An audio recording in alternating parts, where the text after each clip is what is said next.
Hi there, it's Zoë Routh. Welcome back to the show. It's been a red hot minute, I know. What with Easter, which seems like forever ago, and some travel, the show has been on a little mini break while I went off and did all those things. More on that in the Planet Zoe section.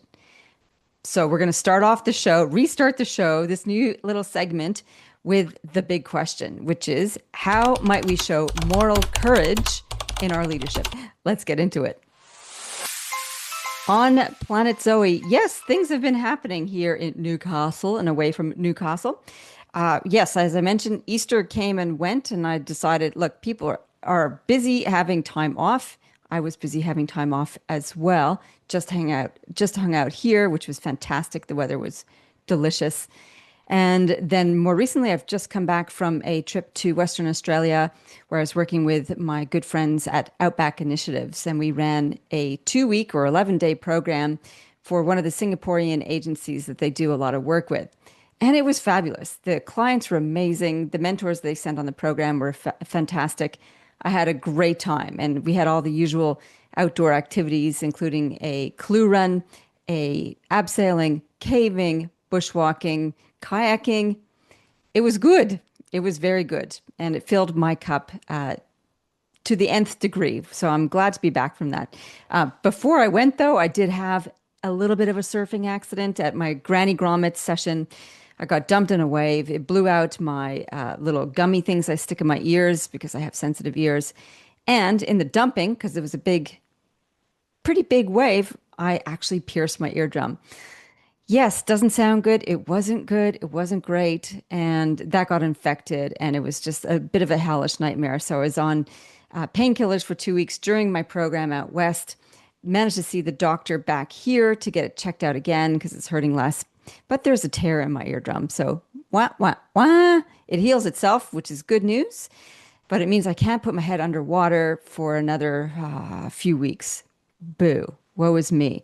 So, there seems like I always have some sort of bloody injury I'm managing. People say it comes with the aging territory. Who knows? But at least my knee isn't hurting, my feet isn't hurting, and my back is good. So just a burst eardrum to contend with. All in all, not too bad.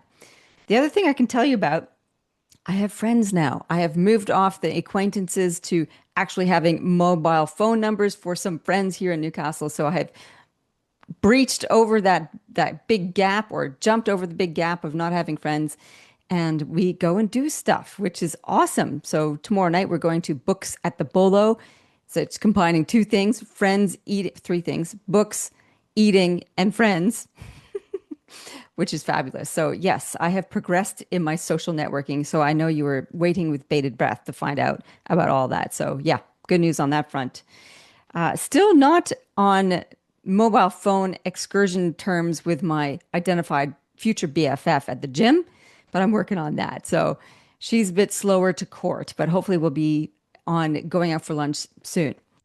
In the meantime, yes, the Chrysalis, my upcoming program, which is Late Career by Design, is kicking off soon on the 28th of May, and you can still jump in and join us. It's 4 online workshops, all recorded. You can keep the recordings to study. Has workbooks, it has handouts, and the topics are what I've been covering a lot on the show for the last little while. The first one is about becoming, and this is about stepping into your wisdom years with grace, and that whole identity shift when we move into late career or into pro-tirement, as I'm calling it, is a huge step, and people don't know how to think about it or how to progress it. So I give you all the answers because I've been working on it for myself. The second session is on mattering and how to lead in service and steward the future. So this is about identity and purpose are highly linked. So it's who you are and what you will do in your later years is the next important step. And living well is the important part, which is putting a plan into action and how are you actually going to craft your days so that they are meaningful, purposeful, and enjoyable. So live with grace and flourish for the years ahead. And the last workshop is about implementation and actually walking the path. So a bit of accountability and structure to get started in your later years planning. So it kicks off on Thursday, the 28th of May, 10 a.m. Australian Eastern savings. Are we in daylight savings now? Yes, daylight savings time. And 50% of the registration fee is going to a charity called Literacy for Life, which is an Aboriginal run charity that I have nominated. So 50% of the ticket price is a donation, which I do after I collect all the money from the purchase fees and the ticket from Humanitix and donate that to them. So there you go. Lots of great reasons to join us. The link will be in the show notes. Kicks off the 28th of May, coming soon. So on to my guest for today. Her name is Sara Causey, and we had an extraordinary conversation. She's an author and an artist and became intrigued and obsessed with the UN Secretary General of times gone by, Dag Hammarskjöld. And who is that man? Well, you're going to find out on the show. But she studies him from a leadership point of view, from a moral courage point of view. And she has written 2 books, Decoding the Unicorn and her forthcoming one called Simply Dag. So join me in exploring the leadership insights from this extraordinary man. Let's get into it. Well, all the way from Oklahoma, welcome to the show, Sara Causey. Oh, thank you so much for having me. This really is the place where the wind comes sweeping down the plains. Fortunately, no tornadoes today, so I am good to record. Oh my goodness. The threat of tornado does not sound like a fun time. But what does sound like a fun time is all the work you've done on this incredible man, Dag Hammarskjöld. And we're just before we hit record, I was like, how does someone in Oklahoma get interested in and start writing about this gentleman? So I guess the first question is, let's start with who is Dag Hammarskjöld? And why should we care? Yeah, that is a great question. He's not as well known in modern times as he was back in the 1950s, which is a shame. It's one of the reasons why I feel that I'm on a one-woman crusade to make sure that people remember who he was.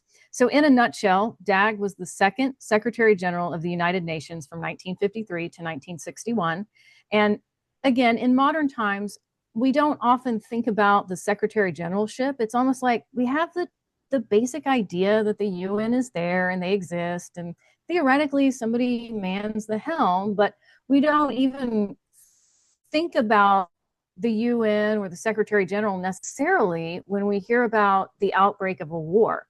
But it was much different in the 1950s. In so many ways, Dag was considered to be the president or the prime minister of the entire world. And people didn't say that sarcastically or facetiously. They really meant it. Dag was ubiquitous and he was all over the newspapers during that period of time. Now, why should we care? I think we should care because aside from being a remarkable human, Dag's leadership style and his diplomatic techniques are still highly relevant in the modern world.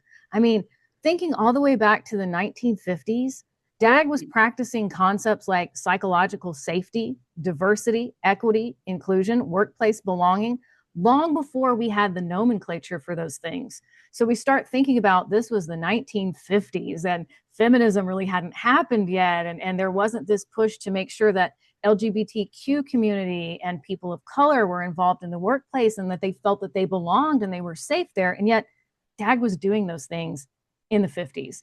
And I just find that so cool. And I wish that more people knew. That is really quite incredible. I mean, the starting up of the United Nations was one of the amazing things that came out of the Second World War. And it had held so much promise for a world based on collective safety and a rules-based order, so things that are at threat or under threat as we speak. The whole institution of the United Nations and all that it stands for is degrading in some ways. So there's an opportunity to revitalize it and revive it, and turning back to its origins is a good place to start. How did you, as an artist and a creator, get interested in Dag Hammarskjöld and then want to write 2 books about him? Yeah. Well, it is a story and a half. So I was actually, I feel like I came to his story the way that some people do. I can't say a lot of people because he's unfortunately not well known anymore, but I came to the story around the back way. I was actually watching a documentary that Oliver Stone had made about JFK. And they mentioned briefly the strange, bizarre circumstances of Dag's death, what I would personally say Dag's murder. And I thought, wait a minute, what? Hold the phone, shut the front door. What? How have I never heard about this? Like, I went all through school. I have a master's degree. I'm like, nobody ever told me about the death of Dag Hammarskjöld. I think he was maybe at most a paragraph in a textbook when I was in high school or college. Like, but I didn't hear the crazy details, the bizarre details of his murder. So I became interested in that. And I wanted to figure out, well, what's the real story there? And it's said sometimes that you can judge a person by the quality of their enemies. And if that's true, then Dag's stock only goes up that much higher in my book, because the kinds of people that did not like Dag are the kinds of people, frankly, on the world stage today that we're trying to run away from, fascists and tyrants and so forth. And so from there, I started to ask myself, what did he stand for? What was his life about? And that, it was, I swear to you, it was just like a key that turned in a lock, and everything changed for me. And in some ways, I know this is going to sound a little woo-woo, a little crazy, but in some ways, we're like the ghost in Mrs. Muir, because it's like I have this communion with his spirit, and I really feel that I'm giving him the outlet to say the types of things that he would like to say in modernity, and to really have a voice again. And I think sometimes when you're a biographer, that's one of the best gifts that you can give to another human being, is that ability to still speak and to still get a message out there when people need it the most. Wow. Well, that's a big calling and a big quest. And of course, since he seeded it, it's like, what were the conditions of his mysterious, crazy death? I mean, let's put it in the stage. You've billed him as the president of the world, as the second Secretary General of the United Nations. So a big deal, and at the starting point of the trajectory of the United Nations. So he's in a position of privilege. He did it differently, in an avant-garde, before his time kind of way. And then he was murdered, you said. So tell us a little bit more about the murder situation. Yeah. So this is in the thick of the Congo crisis. It's September of 1961, and there's a tremendous amount of infighting. I mean, the country is absolutely being pulled apart. The province of Katanga had seceded, and they had, for all intents and purposes, a puppet dictator, Moise Tshombe, that was backed by Union Miniere and Belgian and British mining interests. And in a lot of ways, Katanga was this place that was almost like a vault with a flag, like diamonds and uranium and copper, and Western interests were making a lot of money. If we adjust it for inflation, it would be billions in our current economy. So they weren't just going to let that go. They didn't care that Dag was a peacenik and that he wanted to stop the bloodshed. He wanted to negotiate a ceasefire. Like, he's become troublesome to us. He's become this fly in the ointment that needs to be eliminated from making trouble for us. So he's on the way on an airplane to try to go and negotiate a ceasefire with Moise Tshombe, because Dag is thinking, if I can at least get a stop to the bloodshed, all of the infighting. I mean, every day it was just murder and mayhem. It was such a sad ordeal that was going on. Famine and floods and natural disasters, terrible thing. So Dag's like, if I can at least get a ceasefire, if I can somehow get us closer to peace in this region, it's worth it. It's worth it to go talk to Tshombe, even if he's a puppet dictator. If he'll listen to some sort of reason, I have to try. Dag was very big on this sense of, I can't declare the situation hopeless. I have to try. So he gets on this airplane and he goes. The plane had been targeted before, I might add, but it was given a clean bill of health. So he gets on this airplane, the plane crashes, and there's like flaming wreckage, okay? But somehow, even though everybody else on the aircraft is incinerated, I hate to be graphic, but it is what it is. Their bodies were burned so badly that they had to rely on jewelry and dental records to identify these poor people that perished.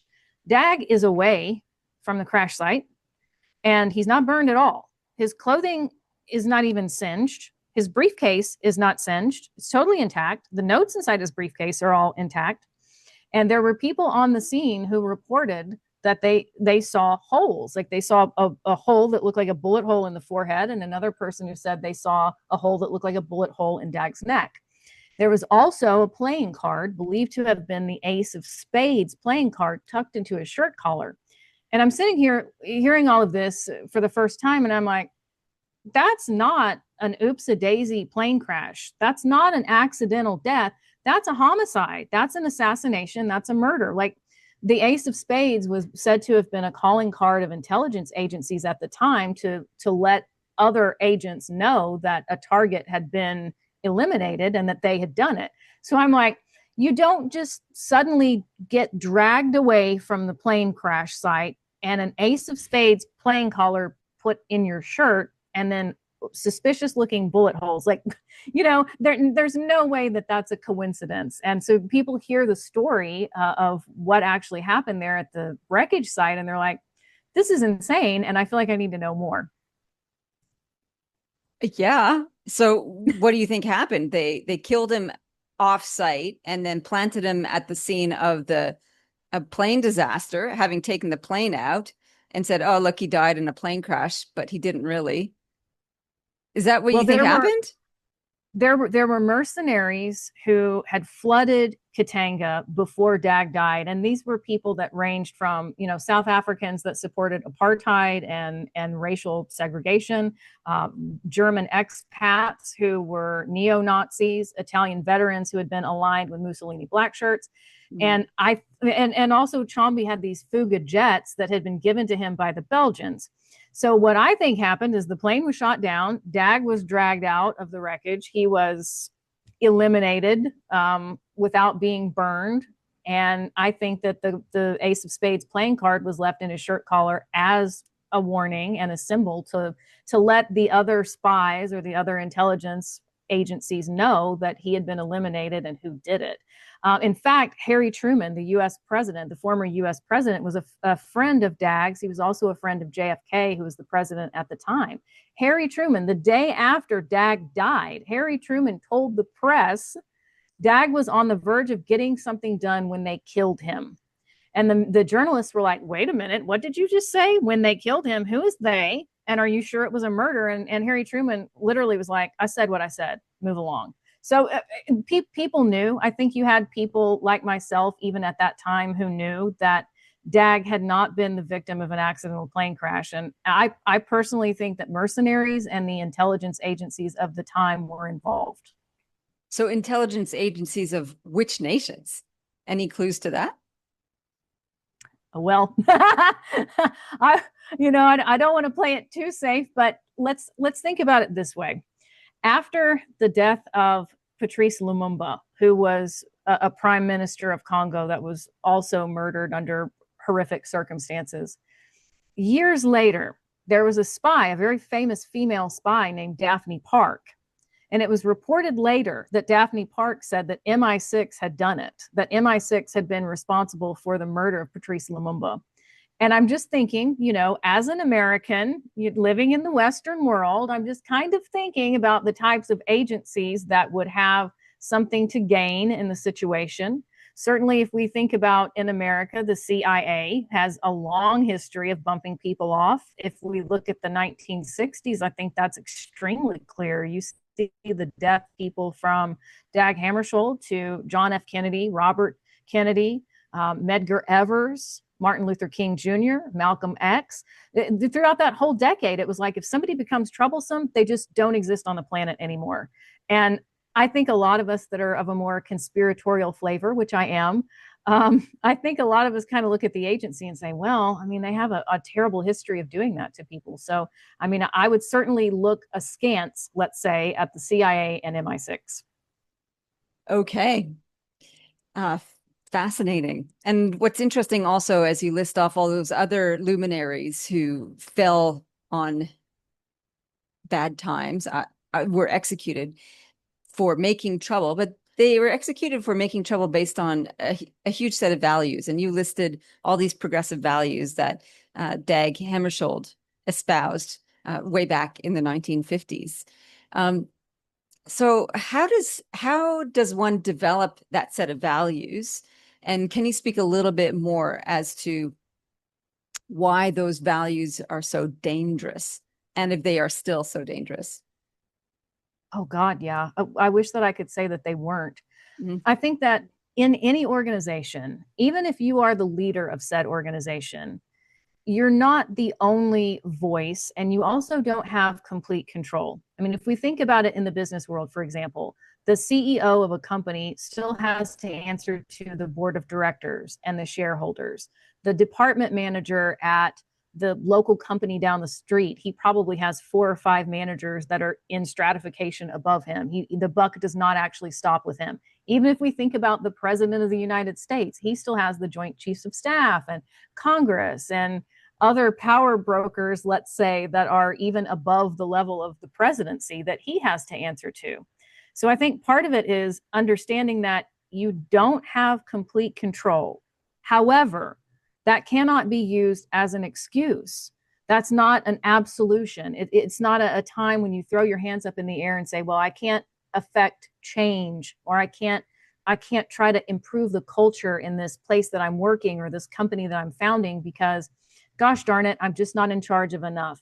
We can't allow ourselves to fall into that kind of fatalistic thinking. You are not absolved from trying to make the biggest difference that you possibly can.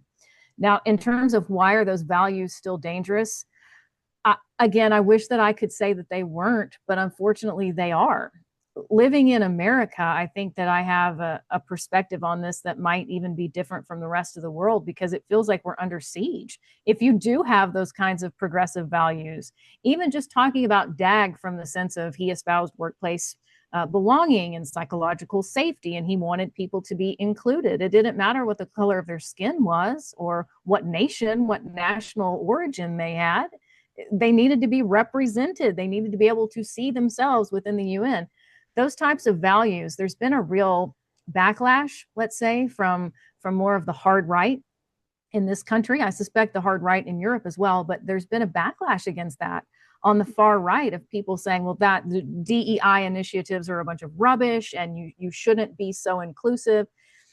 And it reminds me of a speech actually that Dag gave again years ago about how Europe, like white Anglo-Saxon Europe, used to be the center of the world, but changing, and that argument could no longer be made that Africa and Asia and these countries that had been under the boot of colonialism were self-actualizing and having self-determination and being able to throw off those shackles, and their voices mattered. So he was very clear in saying that there could not be any race, color, creed, nation, continent, whatever, that got to stand above everybody else and say, we are superior. You, those people over there, they're inferior, and we should control them because we are superior. And he was talking about that in the 1950s when colonialism, the specter of colonialism was still there, and sexism and homophobia and racism and so forth. And I think that those values are still dangerous because we're still fighting that same battle against fascism and tyranny and racism. People who don't want to let go of that sense that there has to be a particular nation, region, or race that's quote unquote superior to everybody else. It's a lot to navigate and to push back against. I mean, I'm thinking about Dag at that time, and those ideas were extremely threatening.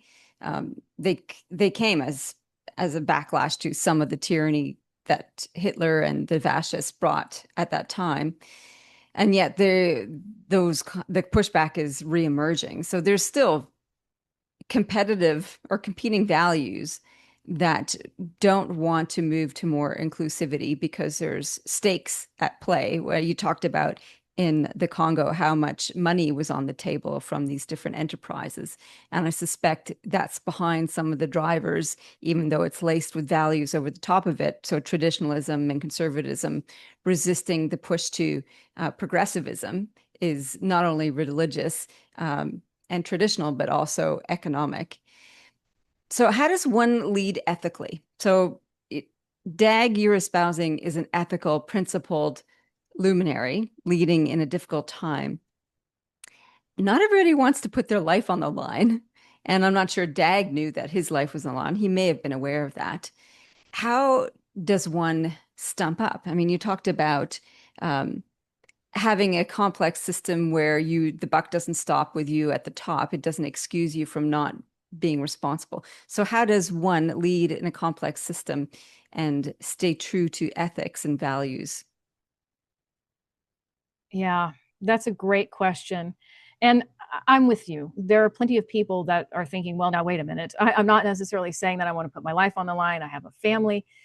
One of the things that I find interesting is that as I've talked to people in all parts of the world, the common denominator is I just want to be able to live my life. I want peace. I want to be able to raise my family. I want to be able to work a job or start a company, pay my taxes and be left alone. I just want the like the core American values are supposed to be life, liberty, and the pursuit of happiness.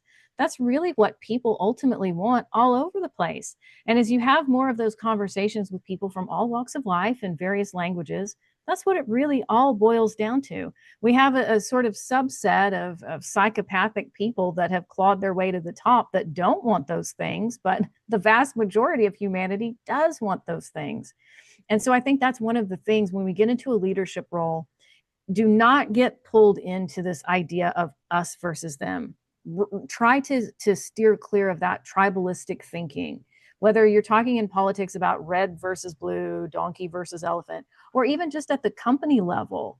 Well, it's the managers versus the workers, or it's the owners versus the workers. If you are in that management level or ownership level position, the onus is on you. I really do not like managers or company owners who get into, oh, heavy is the head that wears the crown.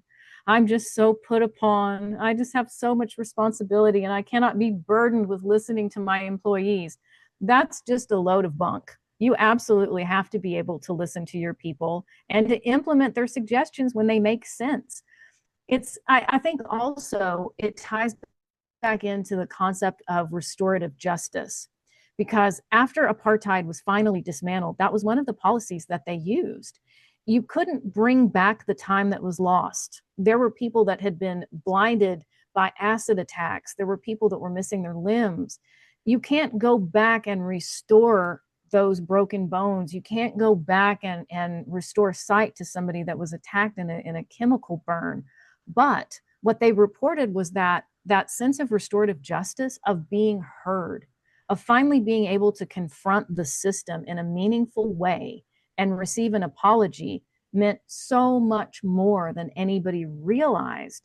And so I think it's super important whenever you're working within the system to be able to listen, not only to your allies, but to people that you perceive as maybe not being on your side.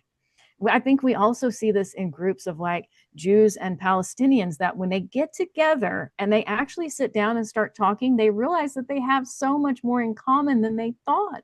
There are some really wonderful groups in the United States that foster those types of conversations between people who are supposedly on opposing sides.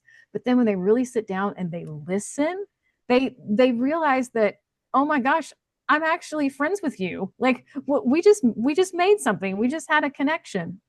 So for me, one of the absolute core key values that you can have, whether you're thinking about getting into politics or you're leading at a company, you absolutely have to be willing to listen more than you speak. I think that's a solid leadership principle right there. And I think being able to listen to somebody else's opposing view is critical as a leader. I'm thinking about the challenges of getting people from across the aisle to sit down and do that. It's probably easier for people with a different heritage outside of the war zone to sit down and do that. Though having said that, I've also read and seen and watched different episodes or experiences where people who are living in those war-torn areas do just that. They reach out with an olive branch to say, your uncle killed my son. Let's talk. And that takes a huge amount of moral courage and compassion to do that. One of the things you've written about in terms of Dag Hammarskjöld is his moral courage. Can you speak a little bit to that, please? Yes, I can. There are so many examples. I'm really spoiled for choice. But two things that come to my mind. It's important to remember that Dag was leading the UN during the Cold War. We have entire generations of young people now that they have no memory of the Cold War. It's just an abstract concept to them, and it's hard to really explain what the terror level was like. I was born near the end of Gen X, and even within my generation, we were still doing air raid drills because during the 1980s, you had in 83 when Yuri Andropov was leading the Soviet Union and Ronald Reagan was our president, and in 83 you had Reagan calling them the evil empire. And then when Gorbachev came along, you had the rhetoric of Mr. Gorbachev, tear down that wall. And then the Berlin Wall did come down in 89. I remember seeing it on television and thinking like, my God, this is just such a time of hope. Some of that gets taken out of us later. We get a little bit more cynical as we get older, but seeing that on TV at the time, I was like, my God, this is just like I'm so imbued with hope to see these people from East and West, like hugging and clasping hands. It felt so electrifying. But earlier during the Cold War, there were people doing not only the air raid drills, terrifying the kids in school, but people building bomb shelters. And where Stanley Kubrick takes more of a dark, comedic, satirical look at it in Dr. Strangelove, which is an excellent film, by the way, Sidney Lumet takes a more serious, dramatic turn with it in the film Failsafe. And one of the things that we see in both of those films is the idea that if there's a nuclear war between Moscow and Washington, D.C., 10 to 20 million people are going to die, and we just have to realize that that's an acceptable loss. Now, that's terrifying. It's also worth mentioning that after JFK was assassinated, Nikita Khrushchev had sent condolences to Jackie Kennedy. And when she wrote back to him, she said, she was quoting Khrushchev as saying that if there ever was a nuclear war between the superpowers, he hoped that the bomb landed at his feet because the living would envy the dead. So he had outright said that if there ever was a nuclear war between the superpowers, he did not want to live through it because he knew how horrifying it would be. All right, so Dag is this president / prime minister of the world at this time where all of the bloviation and the bluster and the threats between the superpowers is very real. Eisenhower was the president for most of the time that Dag was in office, and then Bulganin gave way to Nikita Khrushchev, who was known, oh my God, Khrushchev was known for being a handful, and that's putting it politely. So Dag is having to run the UN, and you have Nikita doing all kinds of antics, ranging from making threats. At one point, he got so upset with Dag that he was talking about putting a nuclear bomb on the UN, literally bombing the UN. He would talk about wanting Dag to be fired, wanting Dag's resignation constantly, and Dag had to remain calm, cool, and collected. He would take off. There's the famous image about him taking his shoe off and pounding it on the podium. There were other times that he'd take his fist. He'd get all the Soviet delegates to like boo and hiss and pound their fist on the desks like children.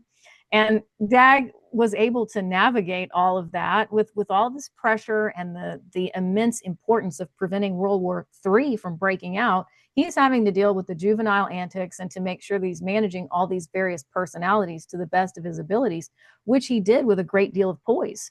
There was also the time when a group of American airmen were detained in China. And after the Korean War, there was an armistice that said any POWs had to be repatriated back to their home country. Well, the premier at the time, Zhou Enlai, decided to get around that rule by charging these American prisoners of war with espionage.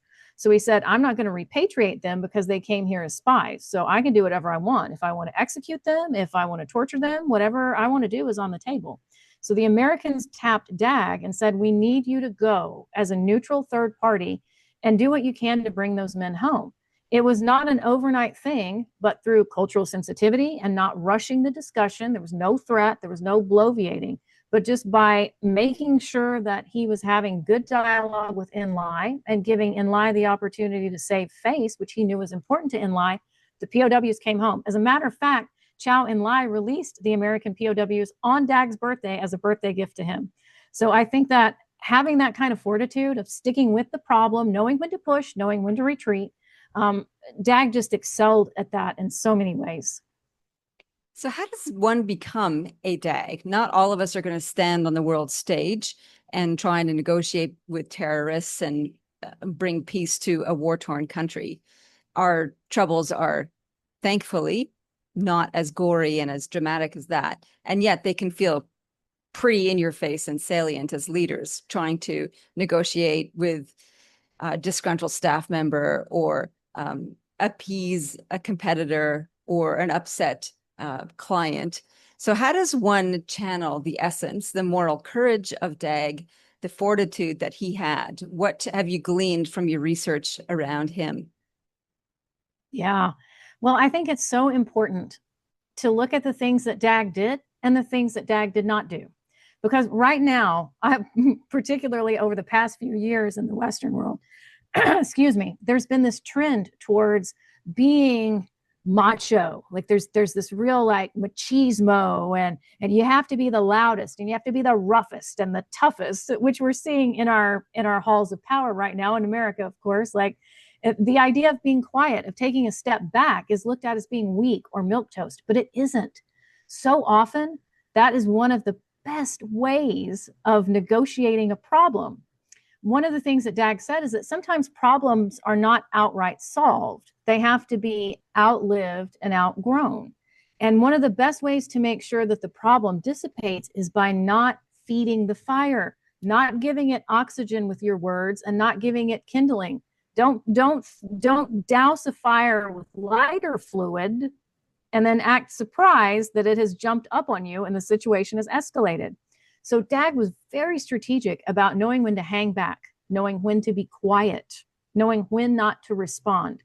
So like, for example, there would be times that Nikita would be threatening towards him. There were times that he would send Dag telegrams or letters, or he'd call on the phone and he'd be just on one of his rants. And Dag knew, like, it's time to just take a deep breath and ignore it. Instead of getting in the gutter with him and trying to have verbal tete-a-tete, let it go. He was so good at understanding that the office itself and the goal of world peace so much more important than his own individual ego. And this is applicable to all of the rest of us as well. It doesn't matter if you're at a small mom and pop shop, or you're leading a Fortune 100 company, or you're at an NGO where you might be trying to negotiate for the release of hostages or something like monumentally important on a global scale. These are values that any of us can use, knowing when to be quiet, knowing when to not play tit for tat, and knowing that it's not about your ego. The job should have some kind of component of service to it that's not about lining your own ego. If you have taken a position because you feel like I'm big and important and I get to be Lord and Master over everybody else, you have the wrong approach and you are in the wrong place. Or if you're psychopath, in the right place. Yeah, I mean, sad, yes, sad but true, because of how many psychopaths claw their way up to being CEOs. And I really, I hope that changes. Unlikely. And yet what is changing is people's literacy around power and how power is taken, expressed, manipulated by people like psychopaths. And in some case, there's the tools that you can deploy with being morally ambitious and having that kind of moral courage, role modeling Dag, and also needing to contend with the psychopaths of the world. And you can't just rely on one and ignore the other. So I think what happened to Dag is he was murdered as a result of that. I don't think he was ignoring the dangerous side of the world, but it was definitely at risk. And I think we need to be mindful that we can pioneer moral courage and living and leading on the high road. We still got to contend with the low road and not get sucked into it. I want to ask you, Sara, about legacy.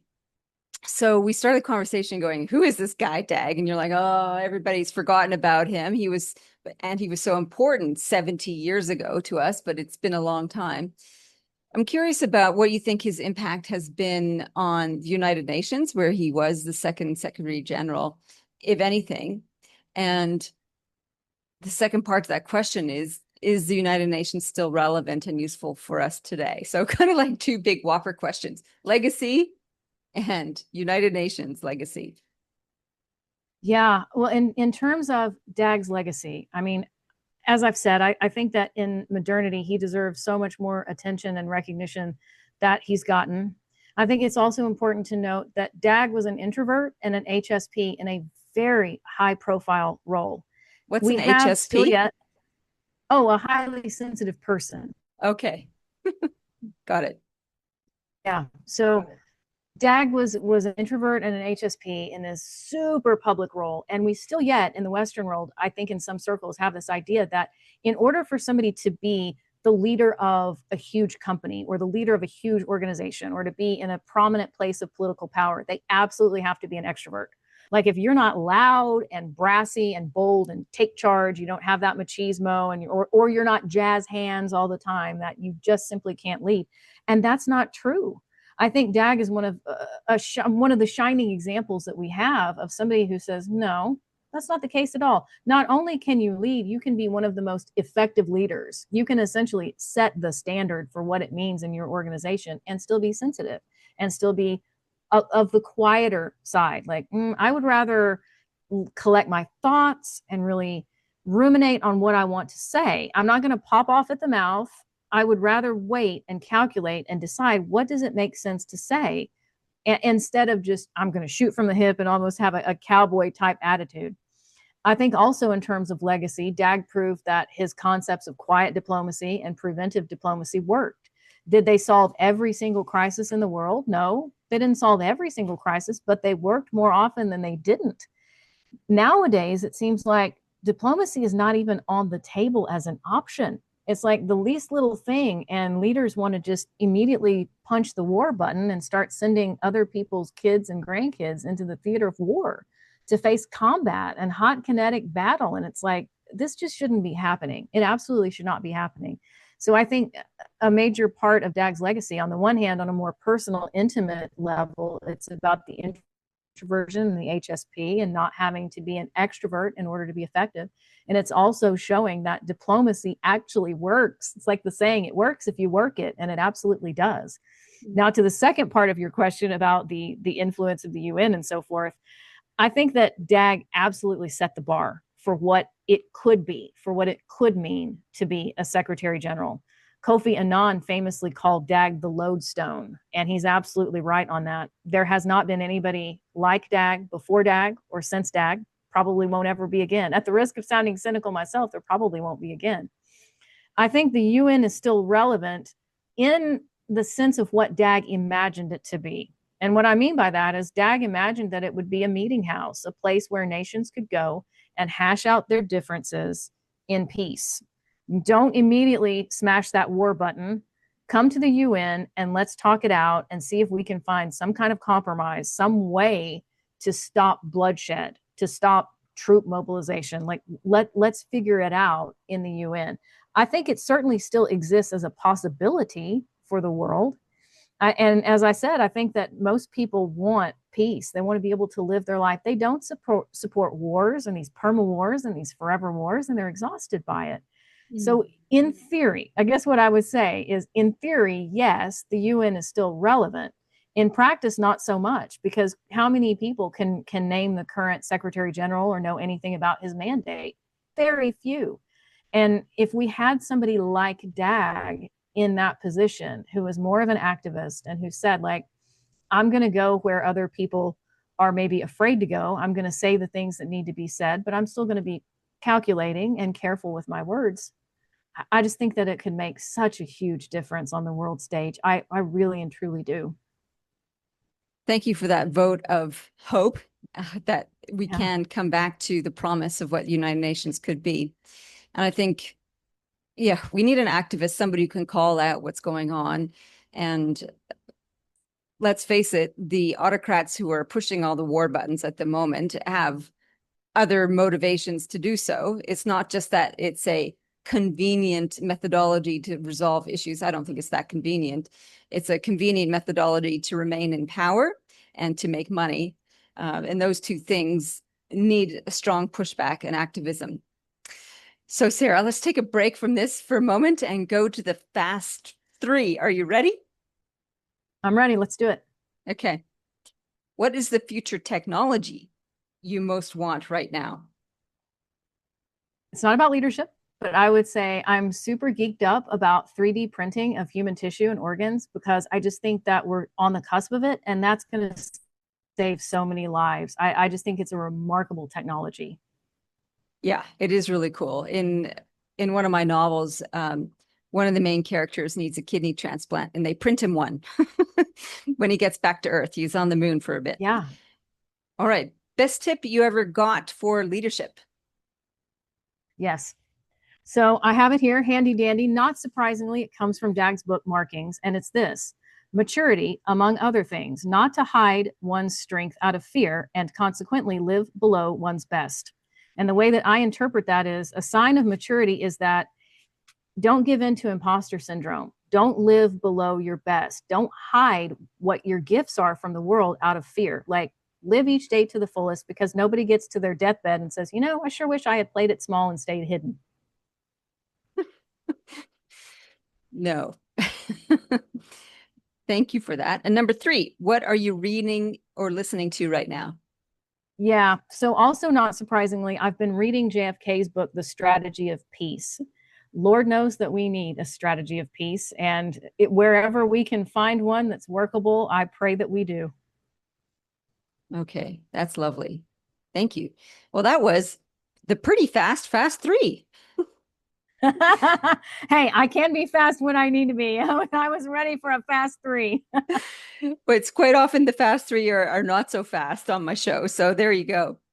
And now, Sara, what question have I not asked yet that you would like to answer? Oh, wow. Well, I always hate to sound self-promotional. If I can promote Dag all day long because I'm so incredibly proud of him. I do have a book coming out later this year, so I'm just the agent in me will kick my own self if I don't say that. I have another project coming out. You can find my first book, Decoding the Unicorn, A New Look at Dag Hammarskjöld, on Amazon.com. But I have another project, Simply Dag, that will be out on July 29th in honor of his birthday, anywhere that Amazon books are sold. And it will be across like paperback, hardback, ebook, and audiobook. So I am so very pleased and so very tingly and excited to be able to put that out into the world very soon. So why a second book on Dag? There were so many stories that I didn't get to tell in Decoding the Unicorn. And whenever I sat down to start writing Simply Dag, I got maybe 20 to 30 pages in, and I just sort of felt his spirit nudging me like, what if this was a memoir? Because one of the things Dag wanted to do when he retired was write a memoir and tell his life from his own perspective. And I just thought, oh my God, what if we did? Can we do that? Of course we can. We're allowed to do that. So we did. And it's just, again, it's so amazing to me as a biographer to be a conduit for that, and to give him the opportunity to tell some stories and to say some things that were taken away from him whenever he was killed. Did you write it as Dag writing his memoir, or did you write it as a biographer? Yeah, no, I wrote my first book as a biographer, and I wrote the second book first person point of view from Dag's perspective. So it's Cool. very intimate. And if somebody's like, oh, I kind of like that memoir style, then it's a good attention keeping kind of ride. And are there, I noticed in the book that you sent me that there's drawings to that. Is that your artwork in the book? So in the first one, it was by an illustrator named James Warwood. He did such cute little unicorn illustrations. The illustrations in Simply Dag are mine, so they have more of the abstract kind of artwork that Dag absolutely loved. Like he borrowed some pieces from MoMA and put them in the UN. He was like, he loved the School of Paris and some of the artists like that. So I drew the illustrations myself and made them more like cubist and abstract as an homage to his art taste. Awesome. And do you think you'll write anything else apart from Dag? Oh yeah, I have. I've written a book called Vesper. That's a young adult fantasy fable that is actually it's a coming of age story, but it's also about kind of my rebirth as an artist and a creative, and going into the unknown and being like, oh my gosh, what have I gotten myself into? I have some kids' books. I have a new series coming out at the end of March, a bilingual series of books for kids. I have How to Host a Unicorn, which any introvert is going to love, whether they're young or old, because it's about this unicorn that goes to visit his friend, the bear, who is super extroverted. And the unicorn is like, okay, I love you so much as a friend, but this is getting crazy. So yeah, I don't marry any one particular genre. Yeah, that's quite a pantheon of works. Fabulous. And why did you have to have a rebirth as a creative? So I was in corporate America for a while. And then even when I went out on my own as a business owner and a freelancer, I was still doing HR, staffing, and recruiting work. And I had high profile clients. Some of them were Fortune 100 companies, every branch of the military, all kinds of government agencies, just about any alphabet agency you can think of. I placed people in. And whenever you become a creative and you're more so marketing directly to your audience, it's very much a direct to consumer kind of thing. You're out of that business to business side of leadership and sales. And it's like, oh, in a way, it's almost like, oh, I can talk directly to people now. I'm not having to try to find the person in charge. I can just get a podcast and a microphone and do this, or I can type something on social media and send it to my audience. It was almost like a culture shock in a way, in a good way, but it can also be a little bit terrifying when you're like, oh, I knew what I was doing in the B2B space, and now I have to learn direct to consumer. But we learn, we live and learn. Love it. Well, thank you for sharing an insight into that massive transition. And I understand a little bit of that when you change tack, what it means and how to navigate it. So I appreciate you sharing that. Sara, this has been really fascinating. We will definitely point people in the direction of your two books, the one that's already out, Decoding the Unicorn, as well as Simply Dag, that's coming out soon, as well as your main website, which is, what is your so URL? My main author website is it's saracausey.com. And then if you're curious more so about Dag, you can go to decodingtheunicorn.com. Fantastic. Thanks again. It's been a pleasure sharing Dag's story with you. Oh, you bet. The pleasure is all mine. Thank you so much for having me. Thanks for listening. I hope you enjoyed that extraordinary exploration of Dag, and his incredible story and what it takes to lead in very difficult circumstances and how we can find moral courage ourselves, even if we're not on an international stage. Next week, we have the amazing Dan Gregory, and he is talking about identity in mid-career and or midlife and late career transitions. So we have an awesome conversation about how to craft identity and how to put it all together, which was great. There's lots of great nuance in that conversation. So that's Dan Gregory coming up next week. Don't forget to register for the Chrysalis. That's kicking off the 28th of May. And half the ticket price goes to Literacy for Life, an Aboriginal-run charity for literacy. In the meantime, I actually wrote down my sign off because I seem to get it wrong every time. In the meantime, live with grace, lead in service, love deeply, live well, lead well. See you next time.